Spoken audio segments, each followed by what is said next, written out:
မြတ်စွာဘုရားရှင်လက်ထက်တော်တော့ကကောသလတာရဲ့ကြီးရွာဇဏပုတ်တစ်ခုမှာမုတ်တာဆိုတဲ့မိန်းကလေးတအူးရှိခဲ့ဘူးတယ်။ဩဃတက္ကဆိုတဲ့စင်ရသားပုံသားတအူးရဲ့သမီးပေါ့။အရွယ်ရောက်တော့မိဘတွေကခါကုန်းနေတဲ့ပုံသားတစ်ယောက်နဲ့ထိမ်းများလက်ထပ်ပြီးတဲ့အတွက်မနစ်သက်တူနဲ့ပေါင်းတင်ရတဲ့ဆင်းရဲဒုက္ခကိုခံစားရပါတော့တယ်။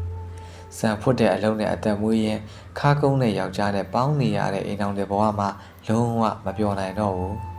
။ကုန်းကိုနဲ့ပြုံးချိုချိုဟန်လှုပ်ပြီးမပေါင်းတက်နိုင်တော့တဲ့အစုံကုန်းကိုထံခွန့်ပန်ပြီးဘိက္ခုနီမှာဝတ်လိုက်တယ်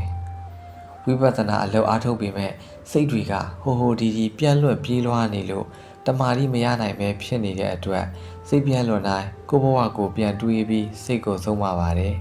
။ငါဘဝဟာအကုန်းတွေနဲ့ဖြစ်တည်ခဲ့ရတဲ့ဘဝစံဖို့ကြည်စုံတဲ့စဘာထဲတော့လဲခါကုန်းရပြန်တယ်။ကြည်ဝေးကင်ပြီးစဘာထောင်းတော့လဲခါကုန်းရပြန်တယ်။ရတဲ့ယောက်ျားကလည်းခါကုန်းနေပြန်ရောလူဝိကြောင်ဘဝမှာနေ့စဉ်နေ့တိုင်းခါကုန်း၃မျိုးအကုန်း၃ကုန်းနဲ့ရင်ဆိုင်နေခဲ့ရတယ်။အခုတော့ငါခါကုန်း၃မျိုးအကုန်း၃ကုန်းကနေလွတ်မြောက်ပြီးချိန်စုံကုန်းကြည်ဝေကုန်းလင်ကုန်းအကုန်း၃ကုန်းငါမှမရှိတော့ဘူးအကုန်း၃ကုန်းကနေငါလွတ်မြောက်ပြီးအကုန်းတွေနဲ့ပြန်ရင်ဆိုင်ရမယ့်အတွေ့တွေလုံးဝမတွေးနဲ့လုံးဝမတွေးနဲ့ကမ္မထမ်းအာယုံမှာပဲစိတ်ကိုထားကာမဂုဏ်အာယုံတွေမှာစိတ်ပြန့်လွင့်ပြေးလွှားတိုင်းအကုန်း၃ကုန်းမှာလွတ်မြောက်နေပြီအကုန်း၃ကုန်းမှာလွတ်မြောက်နေပြီလို့အမျက်ရွတ်ဆိုရင်ဝိပဿနာအလုပ်အားထုတ်လိုက်တယ်တိတ်မကြခင်မှာပဲမုဒ္ဒထေရီပရိဒံပိဒါဉာဏ်၄ပါးနဲ့တကွယဟန္တာမာကြီးဖြစ်သွားတယ်ယဟန္တာဖြစ်ပြီးတဲ့အခါမှာတော့ကြိတ်ဆုံချီပွေလင်ယောက်ျားဆိုတဲ့အကုန်း၃ကုန်းကလွတ်မြောက်သွားတဲ့အပြင်အိုခြင်းနာခြင်းတေခြင်းဆိုတဲ့အကုန်း၃ကုန်းကလည်းလွတ်မြောက်သွားပါပြီလို့ဖြစ်ဆွရွတ်ဆိုလိုက်ပါတယ်လင်ယောက်ျားကခါကုန်းမနေရင်အိမ်တော်တဲ့ဘဝမှာမုဒ္ဒဟာပျော်မွေ့နေဦးမှာပါခါကုန်းတဲ့လင်ယောက်ျားနဲ့ပေါင်းတင်ရခြင်းဆိုတဲ့ကံဆိုးခြင်းကယဟန်ဘဝရရှိခြင်းယဟန္တာဖြစ်ခြင်းဆိုတဲ့ကံကောင်းခြင်းတွေကိုဖြစ်စေခဲ့ပါတယ်ဒါဆိုခါကုန်းတဲ့ကိုနဲ့ရည်စက်ဆုံးရတာကံကောင်းလို့ပေါ့ကိုမလိုချင်တဲ့ယောက်ျားမျိုးကိုရတိုင်းလဲညီးငွေပြီးသာသနာ့ဘောင်ဝင်ဖြစ်တာမဟုတ်ဘူးပင်ကိုတက်ခံကိုကကောင်းလို့ပါပင်ကိုတက်ခံကိုကကာမဂုဏ်အပေါ်မဆွဲလန်းတဲ့တက်ခံ